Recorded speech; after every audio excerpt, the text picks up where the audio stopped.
Assalamualaikum warahmatullahi wabarakatuh. Salam guru penggerak. Perkenalkan, saya Eko Subiantoro, calon guru penggerak angkatan 8 dari Kabupaten Banyuwangi. Pada video kali ini, saya akan memaparkan aksi nyata penerapan pembelajaran saya di kelas yang berjudul Aksi nyata penerapan pemikiran Ki Hajar Dewantoro melalui pembelajaran berdiferensiasi menggunakan media kartu permainan untuk memenuhi kebutuhan belajar murid sesuai dengan profil pelajar Pancasila.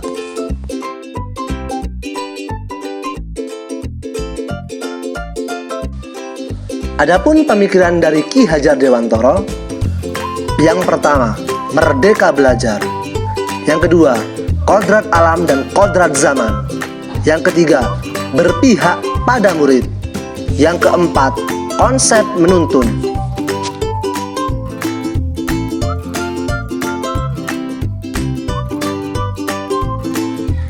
Yang kelima, budi pekerti.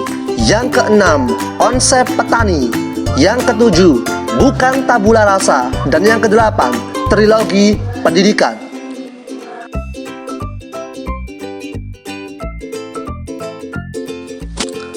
Aksi nyata merupakan salah satu tahapan dari calon guru penggerak berupa tindakan nyata sebagai praktik baik setelah kita mempelajari modul atau materi yang ada.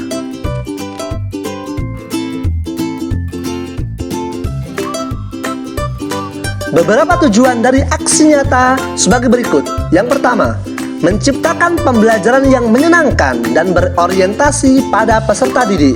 Yang kedua, menerapkan nilai-nilai budi pekerti sesuai dengan profil pelajar Pancasila. Dan yang ketiga, memahami karakter peserta didik dan melakukan refleksi pembelajaran bersama-sama. Persiapan koordinasi dengan kepala satuan pendidikan dan menyusun perangkat pembelajaran. Dan siapa yang bisa menjawab? Tujuan dari pemberian pertanyaan pemantik ini adalah untuk membangkitkan minat dan rasa ingin tahu murid terhadap topik yang akan dipelajari. Agama, suku, hobi juga. Tidak, tepuk tangan semuanya. Anak-anak, di sini Pak Eko akan memberikan asesmen untuk kalian, ya. Kalian nanti akan mengerjakan soal sebanyak 5. Kemudian nanti kalian menjawab pertanyaan-pertanyaan yang mana pertanyaannya harus kalian jawab dengan jujur. Dan ini tidak dimasukkan nilai karena tujuannya mengetahui kemampuan kalian dan apa yang kalian sukai dan tidak kalian sukai. Nanti kalian bisa men-tag link yang ada pada grup WA, ya. Karena soal ini kita kerjakan melalui wcs.com. Apakah kalian sudah siap? Ya, silakan dikeluarkan HP kalian. Pemberian asesmen diagnostik kognitif dan non-kognitif pada murid bertujuan untuk mengetahui kesiapan belajar murid dalam memahami materi yang disampaikan. Pemilihan permainan tipe kuartet ini disesuaikan dengan kesiapan belajar murid. Tipe ini tergolong sedang. Murid memiliki kemampuan yang cukup baik, akan tetapi masih belum sepenuhnya menguasai materi. Toleransi suku. Tiga. Punya satu sebutan.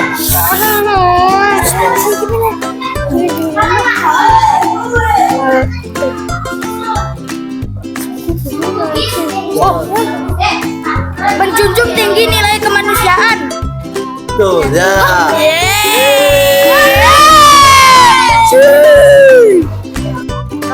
Saya mau nuker keberatan. Pemilihan permainan tipe rally ini disesuaikan dengan kesiapan belajar murid. Tipe ini tergolong belum mampu. Murid memiliki keterbatasan dalam memahami materi. Penerimaan masyarakat terhadap perubahan. Pemilihan permainan tipe domino ini disesuaikan dengan kesiapan belajar murid. Tipe ini tergolong sudah mampu. Murid memiliki kemampuan yang memadai dalam menguasai materi.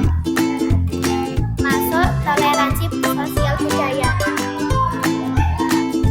Pemberian materi melalui audio ini dapat membantu murid sesuai dengan gaya belajarnya untuk lebih memahami materi dan meningkatkan kinerja belajar mereka. Gaya belajar kinestetik ini merupakan gaya belajar yang melibatkan gerakan fisik dan interaksi dengan objek atau lingkungan sekitar. Dengan gaya belajar ini cenderung belajar lebih efektif melalui aktivitas fisik dan pengalaman secara langsung.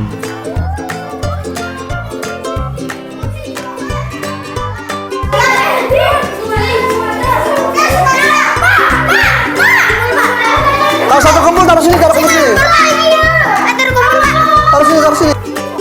Pemberian materi dengan gaya belajar visual melalui sebuah gambar bisa sangat membantu siswa yang memiliki preferensi belajar visual. Dengan memulai sesi pembelajaran dengan ice breaking, guru menciptakan fondasi yang positif dan menyenangkan untuk kelas.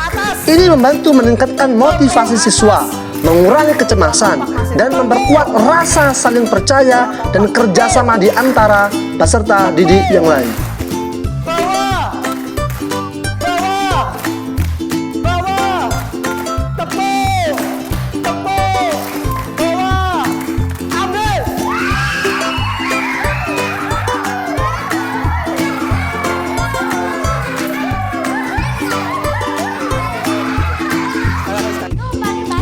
Pembelajaran diferensiasi produk melalui bermain peran merupakan metode yang sangat efektif untuk mengajarkan murid tentang keberagaman agama, keberagaman suku bangsa, keberagaman sosial, dan keberagaman budaya di Indonesia, serta memberikan pengajaran tentang pentingnya menjaga rasa persatuan dan kesatuan bangsa Indonesia. Ya, kita itu manusia, meskipun ini Kristen, Katolik, ini Islam, nggak boleh bertengkar ya. Walaupun beda kulit, kita harus saling menghormati satu sama lain. Ya, ayo sekarang minta maaf ya. Minta maaf. Jangan diulangi lagi ya. Ya, udah berpelukan. Ayo berpelukan. Diferensiasi produk berupa nyanyian dan tarian juga mendukung pengembangan sosial dan emosional siswa. Indonesia tercinta, hidup dalam Bhinneka Tunggal Ika. Mari bersama kita menjaga persatuan, hormati perbedaan, rajin keberagaman, jangan diskriminasi dan saling menyalahkan. Untuk Indonesia kita menang. Pembelajaran diferensiasi melalui produk gambaran atau poster merupakan pendekatan yang kreatif dan efektif dalam meningkatkan pemahaman dan pengalaman belajar murid. Metode ini menggabungkan unsur visual, komunikasi, dan keterlibatan aktif murid untuk menciptakan lingkungan pembelajaran yang menarik dan berdampak positif. Keberagaman Indonesia jaya. Hambatan dan solusi pelaksanaan aksi nyata ini. Hambatan: penggunaan media kartu permainan dalam pembelajaran membutuhkan ruang yang cukup agar siswa dapat bergerak dan berinteraksi dengan kartu. Jika ruang kelas terbatas, hal ini dapat menjadi kendala dalam implementasinya. Dan untuk solusi, perencanaan yang matang, persiapan yang baik, dan dukungan yang tepat. Penggunaan media kartu permainan dalam pembelajaran berdiferensiasi dapat menjadi pengalaman yang bermanfaat bagi siswa.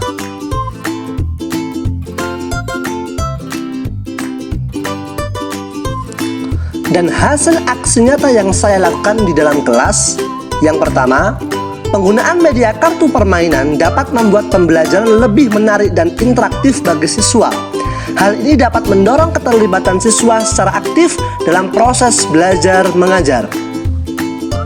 Yang kedua, kartu permainan dapat dirancang untuk memfasilitasi pemahaman konsep-konsep yang sulit melalui penggunaan ilustrasi, pertanyaan, atau permainan yang melibatkan pemecahan masalah.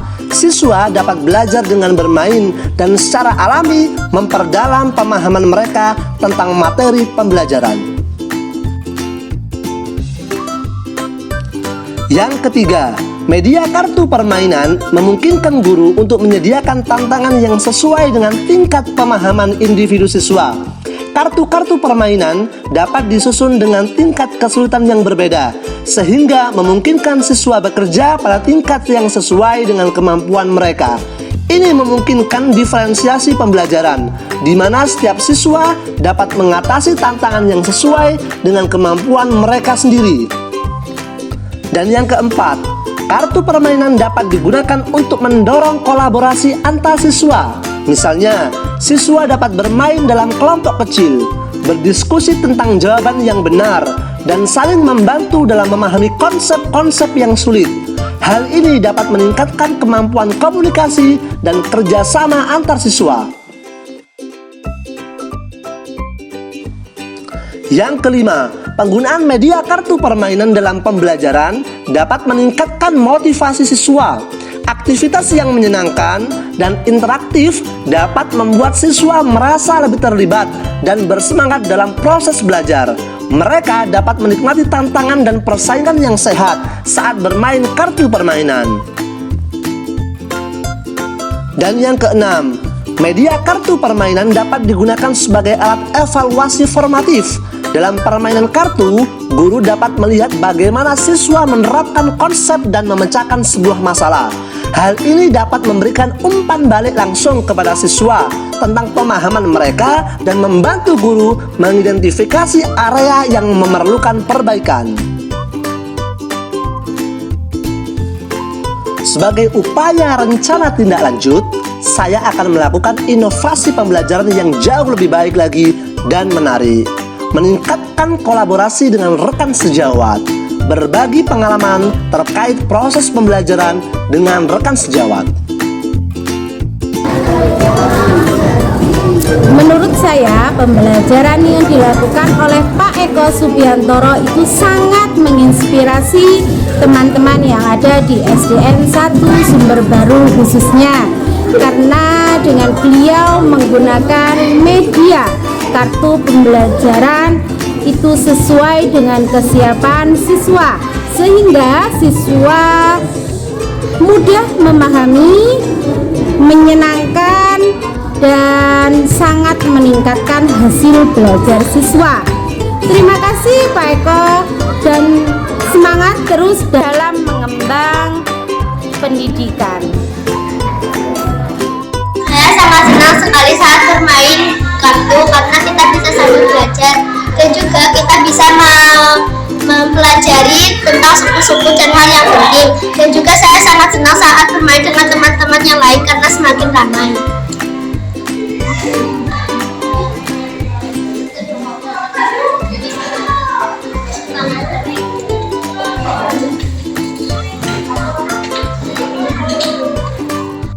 Saya pembelajaran menggunakan kartu sangat menyenangkan karena kita bisa juga belajar dan mengetahui keberagaman suku.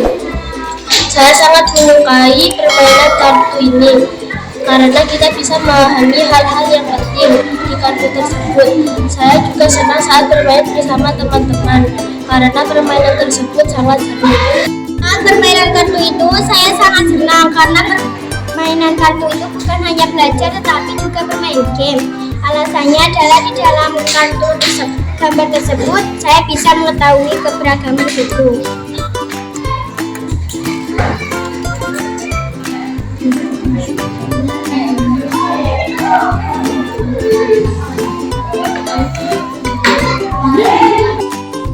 Demikianlah hal yang bisa saya sampaikan.